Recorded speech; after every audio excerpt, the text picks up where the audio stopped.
I don't know what that means, y'all. Tell us down in the comments below. Yeah, that part's why I get like this. Hi guys, welcome back to the channel. It's Felicia Grace, and today, let me just position myself.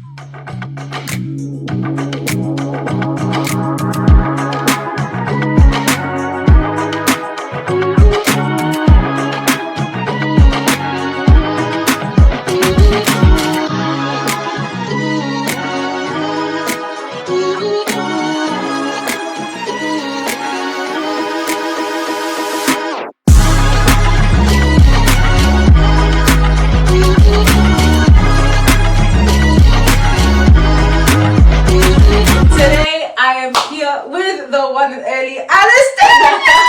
Hey, you're in the building! Wow, she's in the building! Wow! Yes, and we are going to be having our interview / conversation. But before that, how are you feeling?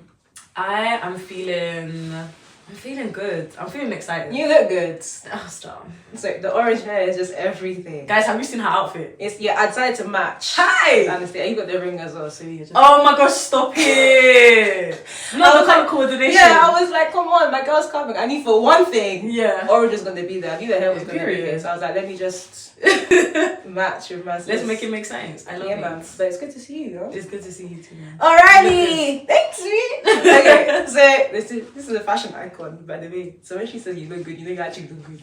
This girl. I was gonna straight into it and dive into it. Question number 1 is, how did you get into acting? This is pre-drama school, isn't it? How did you, what was the moment when you were like, this is the thing? Oh my gosh, do you know what, actually? A story just came to my head. You know when, so when I was in primary school, we did Wizard of Oz. And I played the Good Witch. It was in that moment and he get me on the stage. I loved it. Which one was the Good Witch? She's Belinda. Yeah. You say Belinda. Right. Oh, actually, it's Linda. Right. The Good Witch, I was in my big dress and everything, and I just knew, like, I loved it from then on. But I think I've just always been very, like, I'm a character in a sense. Like, I like to do accents. I like to, like, play around. Even when I was in secondary school, like, I'd make up different characters and, like, turn it into a thing. I had one character called Mama Africa, where she could, like, read people's futures and do different... No, I'm not even joking. It was actually next level, like... Oh, good. It's just always been a part of me. Like, I loved, taking on characters and being different people, and it's just kind of always been there. So then when was, like, the, I want to now training, like, I want to go to drama school, like, what was that process like? I think I've always been interested in a lot of different things. And I didn't know, I knew I liked acting, but I didn't know how much it was just me until I had like a teacher in my college that was like, you really should pursue this. Like, this is something you really need to like take seriously. Can you imagine? I wanted to go to Yale and Princeton and do psychology and do English and do all these. I know. Yeah, but why Yale? I wanted to go to America. I wanted to go to America so bad. I said, that's where I'm going to go. And that's what I'm going to train in. And I don't know. I think when you grow up, they make academics like the most important thing. Wait, you say psychology? Yeah. I want to do that. Or similar. Yeah. Psychology and English language, I loved. Oh, wow. Loved so much. Very interesting. Yeah. So then, okay, cool. So you took it seriously. Obviously, you auditioned for drama school. Was it straight away? Was it like college straight into drama school? Yeah, I've done all my education straight through. So yeah, straight from college. Some people are blessed like that. Nah, like straight from college, I was doing auditions, and then my two main schools was Mount View and Central. Mount View, I went for MT. That's another thing as well. I didn't even want to do acting fully. You see what? I was always resisting, but it always just found me. Yeah. I was resisting because I felt like if I kept doing acting, it was going to be boring. So I said, let me do MT. Let me do something where I get to switch and change and do different things. And then they were like, maybe you want to reconsider this MT thing and just do acting. They said you should come and re-audition, but I'd have to pay for the audition. And I come from working class background. Yeah, of course. I said, it's okay. Central have accepted me. You missed out. Wow. So I went Central and did acting. Wow. Well, we found CDT, which is a really great course, I think. We found CDT, exactly. Yeah. That's it. It's very actually, your story is very similar to mine. Really? Yeah. Tell us. Because I did Brit School MT. because I was at course. It's empty. And 2 seasons empty. It's like,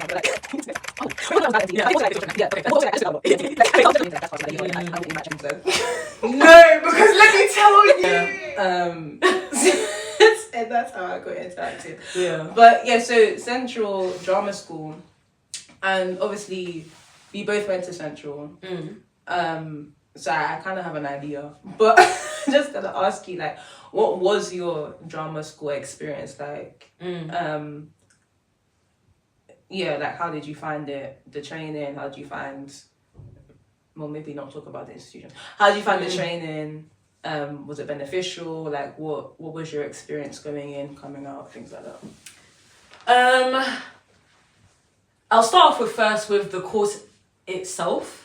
I loved the concept of CDT. I thought it was great. I thought it was a really good thing to be able to act, sing and dance. Of course, acting is the main, but we still got to hold on to so many different parts of ourselves, as well as like devise and create our own stuff as well. So it kept that part of us alive. Like, I got to graphic design one of the posters for the show. I got to write. Come on. I got to direct. Like, got to do all these different things. And yeah, no, that was really fun. As well as like start my own show with Opal. I wouldn't say that was because of CDT. Oh my gosh, yes! Sorry, I forgot to say. This woman right here. Sorry, let me bring the space. I forgot that I'm next to a legend. Let me just put the thing. I am the one that's next to a legend, guys. You guys don't even understand. Guys, this woman, this vessel, yeah. This. Hi! So Anastasia started a whole show, yeah. And I'm not talking about like a small thing. I'm talking about historic, like she made history in that one Central building. Oh! Please. The founder. Ew. Of Opal. No. Oh my gosh. For those of you who don't know, yeah, Opal is a show that Anastasia, she founded. As in, it came from her brain cell. Bye. And it was put on the Embassy Theatre stage. And it still is. She's not even there at school no more. She's gone. And every year they're still doing this one show. I forgot. Please. Sorry, I should have tried. Continue. No, girl. You're too funny. Because you know when you get familiar with your friends, you forget the actual legends. You forget. Sorry. That's how I feel when I'm around you. Carry on. I'm like, wow. Yeah. What would you say about drama school As a whole. as a whole? See, now that's a different discussion. See, now that one there, we could be here for an hour. If you had to use 3 words to describe your drama school experience as a whole, what would those 3 words be? You don't need to explain.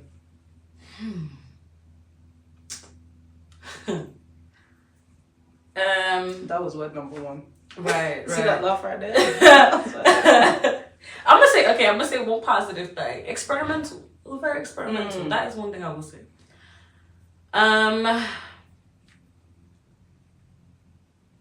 Challenging, but not only in a good way, also in ways that it shouldn't have been challenging.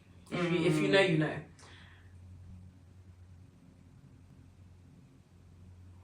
And later.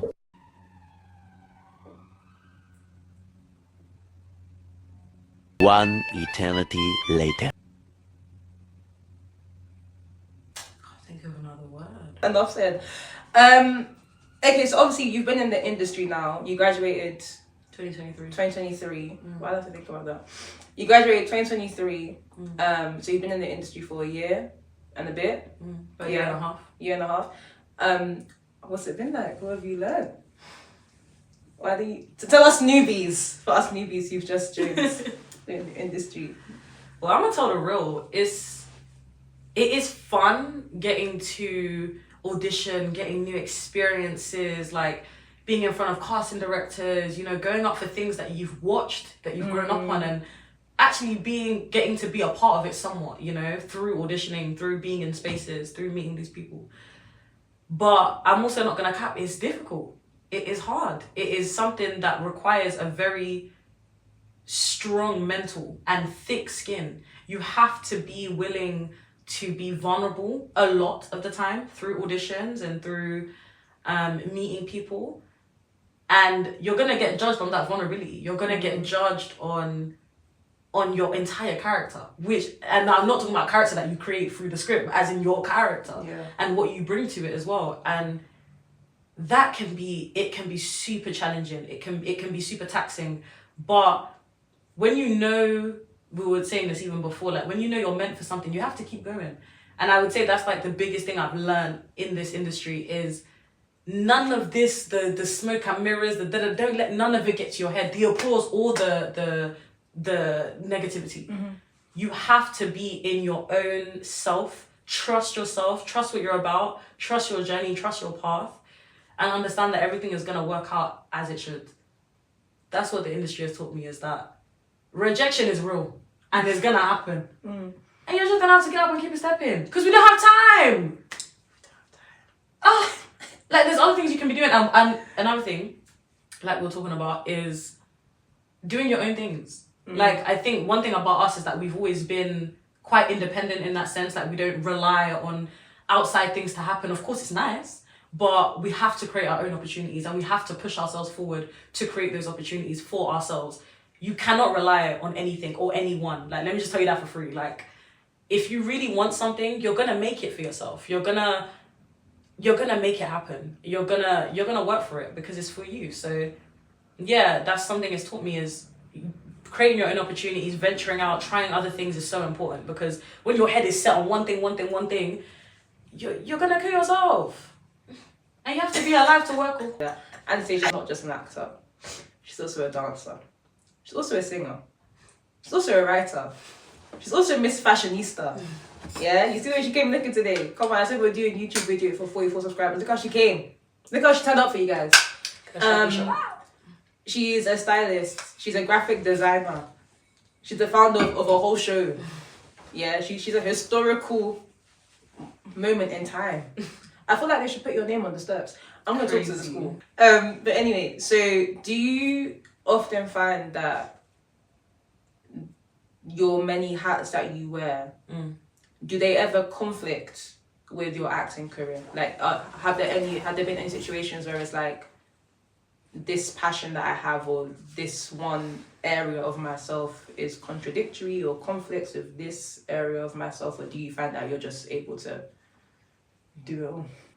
I would say anyone who's multifaceted or like multidisciplinary, that's what I'm looking for. Anyone who's a multidisciplinary artist can probably relate. Like, when you're interested in a lot of things, sometimes it's very hard to hone in on one specific thing and to really go full out in that thing. And I think that's what I've struggled with, is because I can be into a lot of things, I don't always go fully into one thing, and then I can't really move forward as much as I would like to. But I wouldn't say that they contradict, because I'd say art is art. Art feeds art. So like, if I'm doing graphics, for example, like that can feed into a poem, that can then feed into like a spoken word piece, and then that is performing, and that can feed into acting. So I think art always feeds each other. So I don't think it's contradictory. I just think it can be very, very hard to like balance it all sometimes. And also not feeling like you have to find a niche. That is something I will say I've struggled with. Is TikTok, Instagram, all these things will tell you find a niche and stick to one thing. As much as, yes, it is important to, delve deep and, push yourself further into something, I think it's also important to accept the fact that you do like a lot of things.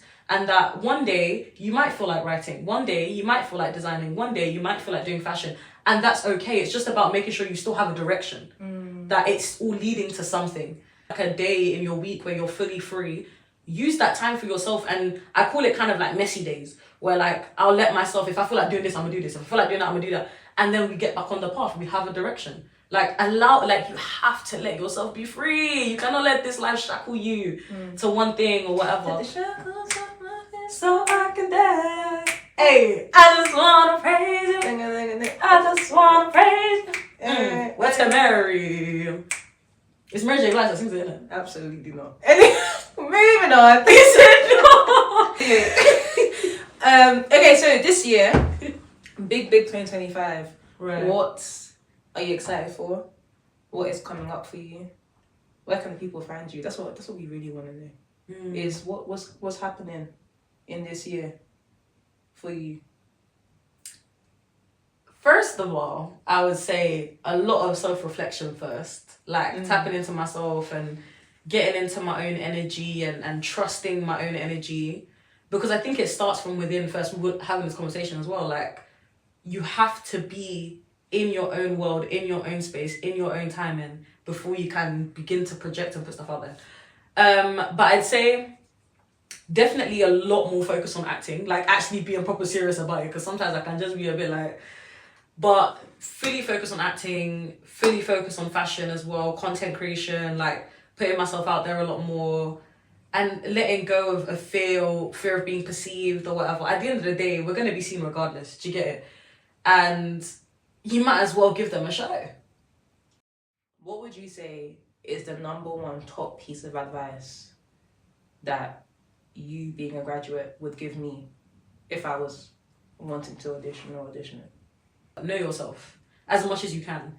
Spend time with yourself, figure out what it is you like, what it is you enjoy, because when you know yourself, at least to a certain extent, you're going to pick the right monologues for you. The monologues that work for you, not the monologues that you think is gonna look good to so and da. Like, remember, it is a performance, but at the end of the day, the most important thing is you're telling a story. And that is the biggest piece of advice I say to anyone. When it comes to art, you're telling a story, and that's the most important thing. Tell the story. Find the truth in that, even if it's not your story. There's always something you can relate to. So, which is why I say find a monologue that reflects you the best. I'd say go in with full confidence.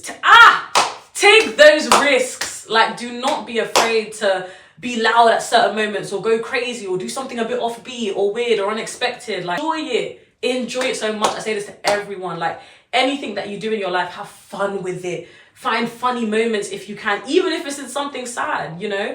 Like, make sure that it's not just, when you go into that audition room, it's not just a monologue that you're performing or just that thing that you're doing. From the moment that you enter, come in with your energy, own your spark, own whatever it is that makes you, and you run with it. Run with it, because authenticity is sexy. Authenticity is beautiful, and nobody else can do it the way you do it. So I think that's the number one thing. Like, know yourself, trust yourself, pick something that reflects you, and go into that room with that energy 100% and have fun. Have fun. You heard it here first, guys.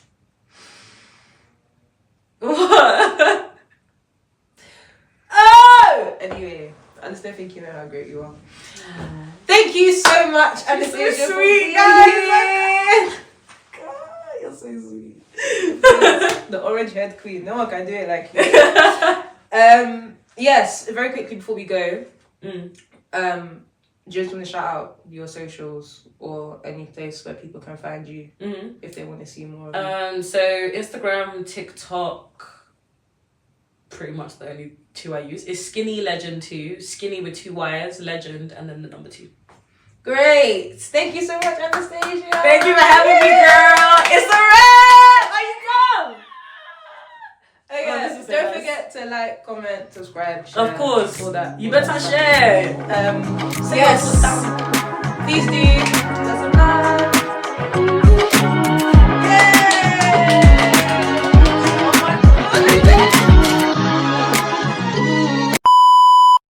There are certain things I wish we had spent a little bit more time on, like screen acting. Yeah. It was like a 2-week intensive. I said, what do you mean I'm in front of the camera, I do this and we go. How do you English is not my first language. It is, but it's not. We weren't meant to be speaking this language, yo. That's my excuse for the time. No, it's not. No, it's okay. It's Mary. Right. You I mean, I was you don't know correct. who they are, do you? You just say Mary. Next question. Anyway, it's the fact that I can never predict what's gonna come out of your mouth. What do you mean? Like, I never know what accent I'm gonna get. I never know, like, where it's going. Like, 1 second you're so serious and you're in it, then you just throw some I'm just like, what? Like, it's a bit all over the place.